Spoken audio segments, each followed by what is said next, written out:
तो मैंने देखा, क्योंकि मेरे काफी सारे गुजर मित्र थे, मेरे काफी सारे युवा साथी गुजर थे जिनके साथ मैं काम करता था, क्योंकि कोई भी जाति का व्यक्ति कभी भी मन से बुरा नहीं होता। वो चाहता कि सभी जातियों के बीच में बैठे। अकेली जाति से कोई दम नहीं होती, और अकेला व्यक्ति, अकेले जाति का व्यक्ति, अब आप अकेले बात जब करोगे किसी भी जाति धर्म का, दूसरी जाति धर्म के व्यक्ति से जब बात करता तो बहुत मानवता दिखाते हैं। आप जन्म मरण में भी एक साथ एक दूसरे के कार्यक्रमों में जाते हो। आप 4.5 साल 5 साल जब तक अगर ये चुनाव बंद हो जाए, आप, मैं गारंटी दे रहा हूं, इस चुनाव को बंद कर दो, ये जाति धर्म का मामला ही खत्म हो जाएगा। ये तो जाति और धर्म का मामला जब आता है जब केवल चुनाव आते हैं। मैं आपसे कहना चाहता हूं, जब मैं छात्र राजनीति में जब देख रहा था, जब आंदोलन चल रहा था, तो एक व्यक्ति राजनीति में नया नया आया, वो था सचिन पायलट। सचिन पायलट जब राजनीति में आए थे, 26 साल उम्र थी, सांसद बना था। जब सारे गुजर नेता मीणा नेताओं को गाली दे रहे थे, मीणाओं को गाली दे रहे थे, और सारे मीणा नेता जब गुजर समाज को गाली दे रहे थे, तो पूरे राजस्थान में केवल एक ही ऐसा नेता था जिसने केवल एक भी शब्द किसी जाति के खिलाफ नहीं बोला, और वो नेता था सचिन पायलट। जिसके मुंह से हमने कभी नहीं सुना कि दूसरी जाति का कभी उसने नाम नहीं लिया। अगर कोई सभी जातियों को साथ लेके चला, तो वो 26 साल की उम्र में एक व्यक्ति, एक छात्र, एक युवा, जिसको जो सारी दुनिया भटक गई थी, जो आपस में द्वेष भावना पैदा हो गई थी, उस कंडीशन में भी सचिन पायलट ने किसी जाति के खिलाफ एक शब्द नहीं बोला। और मुझे वो दिन भी पता है, जब सचिन पायलट जब एसएमएस में घायल लोगों से मिलने गए, तो गुजर समाज के लोगों ने उसके कपड़े फाड़े थे और उसको कहा था कि सचिन पायलट, तेरी जाति संकट में है, तेरी जाति के लोग मर रहे हैं और तू क्यों नहीं बोल रहा। तो सचिन पायलट ने कहा कि मैं उस परिवार में पैदा हुआ हूं, मैं उस राजेश पायलट की औलाद हूं, रमा पायलट की औलाद हूं, जो सातों जाति धर्म में चलते हैं, सातों जाति धर्म को लेकर चले।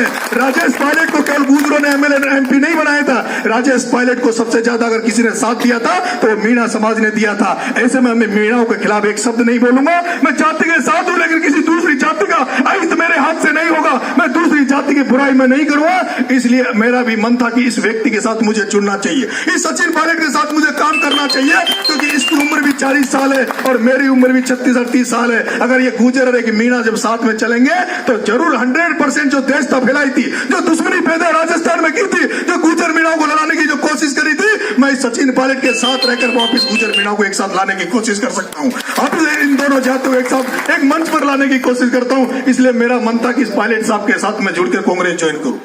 मैं जब कांग्रेस ज्वाइन करने का मैंने जब मन बनाया, तो राजनीति में आप सबको पता है, राजनीति में कोई एनर्जेटिक व्यक्ति आता, ऊर्जावान व्यक्ति आता, जब आगे बढ़ने लगता है तो उसको कोई भी पसंद नहीं करता। लोग इसलिए मारते हैं कि ये कहीं कभी मौका मिल जाए, चांस मिल जाए तो इसकी हत्या पहले कर दो। अगर कभी मौका मिल जाए तो बहुत बड़े लेवल पे जाएगा, कई संकट हो जाते हैं। ऐसे में मेरे भी बहुत लोग खिलाफत करने आ गए। पायलट साहब के पास बहुत लोग चले गए, अरे साहब इसको मत लेना, है तो उठाए गिरा, है तो गुंडा, है तो जाति की बात करता है, तो फलाना करता है। तब मैं माननीय आदरणीय जे.आर. खटाना जी के पास गया। किसी ने कहा कि जे.आर. खटाना जी का परिवार राजेश पायलट जी के परिवार से भी बहुत नजदीक रहा और सचिन पायलट जी के नजदीक है। ऐसे में मैं माननीय मुरारी लाल जी मीणा और जे.आर. खटाना जी के पास गया। मैंने कहा साहब मेरा कोई धड़ी धोरी नहीं है, मैं बीजेपी में चला गया, मैं राजपा में चला गया, बिना पींदे का लोटा हो गया, मेरे में कोई भरोसा नहीं कर रहा और मेरे पास कोई उम्मीद बची नहीं है। अगर मेरे पास कुछ बचा है तो आप लोग बच्चे हो, मैं कांग्रेस से जुड़ना चाहता हूं, प्लीज आप मुझे कांग्रेस से जुड़वाएं। तो जे.आर. खटाना जी ने कहा कि मैंने तेरा बहुत छात्र कार्यकाल देखा है। इन्होंने कहा तेरे से ज्यादा ईमानदार, तेरे से ज्यादा पवित्र और तेरे से ज्यादा चरित्रवान कोई हो नहीं सकता, लेकिन ये दुनिया नहीं जानती, क्योंकि हम नोटिस करते हैं, हम लोगों को देखते हैं, हम छात्रों को देखते हैं। तेरे जैसा व्यक्ति जो किराए के मकान में जयपुर में रहता है, तेरा कोई हो ना हो, जे.आर. खटाना तेरे साथ बैठा है। और जे.आर. खटाना मुझे ले जाकर पायलट साहब से मिलाने गए और मुझे पायलट में करने। जे.आर. खटाना जी ने मेरे से कहा कि नरेश 4 दिन चुनाव के बचे, मैं टिकट की गारंटी नहीं लेता, 4 दिन बच्चे, मैं टिकट की गारंटी नहीं लेता, लेकिन मैं कांग्रेस तेरे को ज्वाइन करवाऊंगा। मैंने कहा मेरा साहब मैं टिकट मांगने नहीं आ रहा, टिकट मांगता तो मैं डॉक्टर किरोड़ीलाल की पार्टी से भी मांग लेता, टिकट लड़ता तो मैं भाजपा से भी लड़ लेता, मैं टिकट के लिए नहीं आ रहा। मैं सद्भावना और संपर्क, इस ये जो देश फैली इसको सद्भावना के रूप में बदलने आया हूं। मैं एक ऐसी राजनीति करना चाहता हूं, मैं राजेश पायलट की राजनीति करना चाहता हूं, मैं पंडित नवल किशोर शर्मा की राजनीति करना चाहता हूं, मैं इस तरह की राजनीति करना चाहता हूं जिसको सभी जातियों के लोग माने, सभी धर्मों के लोग माने। और अगर सभी जाति और धर्मों की कोई पार्टी बात करती है तो वो सिर्फ कांग्रेस पार्टी करती है, जिसमें सभी जाति धर्म की बात होती है, सभी लोगों की बात होती है। इसलिए मैं कांग्रेस से जुड़ना चाहता हूं। मेरा टिकट कट गया, काफी सारे मेरे हजारों युवा मेरे साथ जुड़े हुए हैं, वो बेचारे थोड़े से होपलेस हुए, डिप्रेशन में आए। मैंने उनसे कहा कि मैंने जो वकील किए हैं राजनीति में, जिनके माध्यम से मैं कांग्रेस में गया हूं, मुझे भरोसा है, मुझे विश्वास है कि वो जरूर विधानसभा में पहुंचेंगे। और विधानसभा में पहुंचने वाले लोग नहीं है। मैं भी मुरारी लाल जी के वहां गया, अभी जी आर खटाना जी के आया हूं। ये मुरारी लाल जी मीणा और जी आर खटाना जिनको मैंने वकील किया है, जिनके माध्यम से मैं कांग्रेस में गया हूं, मैं आपको भरोसा दिलाना चाहता हूं ये इतने ताकतवर हैं। वो भी कैबिनेट मिनिस्टर बनेगा और मैं इनसे कैबिनेट मिनिस्टर की उम्मीद भी नहीं करता। मैं चाहता हूं इनको आप विधायक भेज दो। राहुल गांधी, सचिन पायलट ने इनको पार्टी से टिकट देकर बांदीकुई भेजा है और आपका सिर्फ इतना सा फर्ज है कि आप इनको टिकट देकर विधानसभा भेज दो। उसके बाद शायद आपको पता नहीं, इनको मंत्री की जरूरत नहीं है, इनको तो विधायक की भी जरूरत नहीं है। मैं आपसे कहना चाहता हूं, मेरे पे भरोसा रखो, इस युवा पे भरोसा रखो। अगर ये व्यक्ति चुनाव नहीं लड़ता तब भी ये किसी कैबिनेट मिनिस्टर से कम नहीं होता। जिंदाबाद। किसी कैबिनेट मिनिस्टर से कम नहीं होता। जो राजेश पायलट के परिवार का मेंबर हो और जो सचिन पायलट के साथ रहता हो, वो क्या किसी कैबिनेट मिनिस्टर से कम है? ये किसी कैबिनेट मिनिस्टर से कम नहीं है। आज मेरे साथ कुछ टॉप के मेरे साथी भी आए हैं। पूरे राजस्थान के लोगों की नजर है, पूरे राजस्थान के जो राजनीति में, कांग्रेस की राजनीति में जो लोग काम कर रहे हैं, वो उम्मीद करके बैठे हैं कि यार कम से कम जीआर जी आ जाए और जीआर जी जीत के आए तो हम सबको मौका मिलेगा, किसी को पंचायत राज में मिलेगा, कभी आगे के चुनाव में मिलेगा, क्योंकि जीआर जी ने बहुत लोगों को बनाया है। ये पहली बार आपसे कुछ मांगने आ रहे हैं और मैं आपसे निवेदन करना चाहता हूं कि पूत के लक्कड़ पालने में ही दिख जाते हैं। आदरणीय गीता खटाना जी आपके बीच में बैठी है, आपकी जिला प्रमुख है 4 साल से, पिछले 4 साल से। अगर कोई एक भी व्यक्ति कहते कि कहीं से इनको ऐसा लगा हो कि ये गुर्जर जाति की है तो मुझे कह दो, मैं इस विधानसभा में दोबारा नहीं आऊंगा। ये सातों जात को साथ लेके चलिए।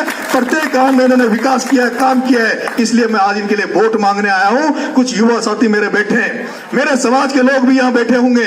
अगर वो मीणा समाज के लोग अगर नरेश मीणा को कुछ आगे देखना चाहते हैं, मुझे आगे बढ़ाना चाहते हैं, तो मैं इस आपके मन से कहना चाहता हूं कि जीआर खटाना को विधानसभा में जरूर भेजें। और मैं मीणा समाज के लोगों से एक बात और कहना चाहता हूं, क्योंकि अभी रामकिशोर सैनी का टिकट यहां से डिक्लेयर किया है और रामकिशोर सैनी का टिकट डिक्लेयर करने का कारण आप सबको पता है। उन्होंने भारतीय जनता पार्टी के लिए कितने बार नारे लगाए होंगे, कितने काम किए होंगे, कितने बीजेपी के झंडे उठाए होंगे, ये सब आप जानते हो। कब कहां रहे, कब कहां रहे, और वफादारी बहुत है। लेकिन फिर भी भारतीय जनता पार्टी कहती है कार्यकर्ताओं की पार्टी, संगठन की पार्टी, इसकी पार्टी, उसकी पार्टी, फिर रामकिशोर सैनी को टिकट क्यों?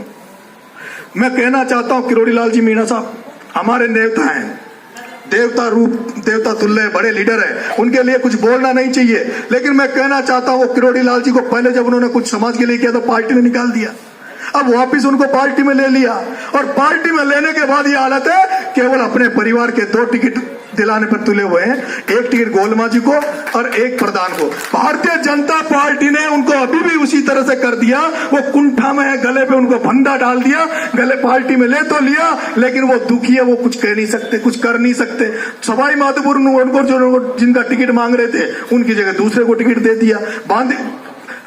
बस्सी में वो अवंती मीणा जी का मांग रहे थे, कन्हैया लाल जी को दे दिया। एक इतना बड़ा दिग्गज नेता, एक इतना बड़ा जनाधार वाला नेता, जो पूरी भारतीय जनता पार्टी सोचती है भीड़ कहां मिलेगी तो किरोड़ी लाल मीणा के पास मिलेगी।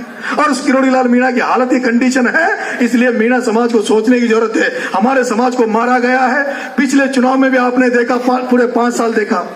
मैं वैसे ये अच्छा नहीं कि हमारी पार्टी भी ये नहीं कहती कि किसी जाति की बात करो, लेकिन कुछ राजस्थान की इस क्षेत्र की विशेष कंडीशन है, यहाँ लोग जाति को देखते हैं, यहाँ मुद्दों को भूल जाते हैं, जाति पर आ जाते हैं। इसलिए मैं कहना चाहता हूं कि पिछला आपने दौर देखा हो, और ये भी कहना चाहता हूं कि ये जो हवा कांग्रेस की चल रही है, ये हवा छत्तीसगढ़ से चालू हुई है।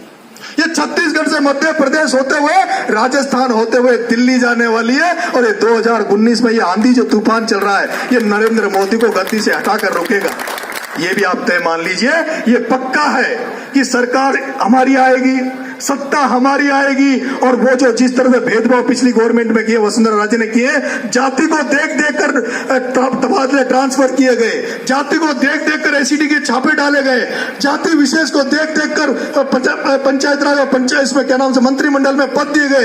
पहली विधानसभा थी, पहली ऐसी गवर्नमेंट थी जिसमें सिंगल मीणा को मौका नहीं दिया, जिसमें पूर्वी राजस्थान से किसी को बड़ा मंत्री पद नहीं दिया, जिसमें जो धरती राजेश पायलट की हुआ करती, जो पंडित नवल किशोर शर्मा की धरती थी उसको राजनीति विहीन कर दी। इसलिए आपको सोच समझ के वोट देने की जरूरत है। मेरे विशेष मेरे समाज के लोगों से निवेदन है जो नरेश मीणा को बड़ी राजनीति में देखना चाहते हैं, जो इस बच्चे को आगे देखना चाहते हैं, उनसे मेरा विशेष आग्रह है कि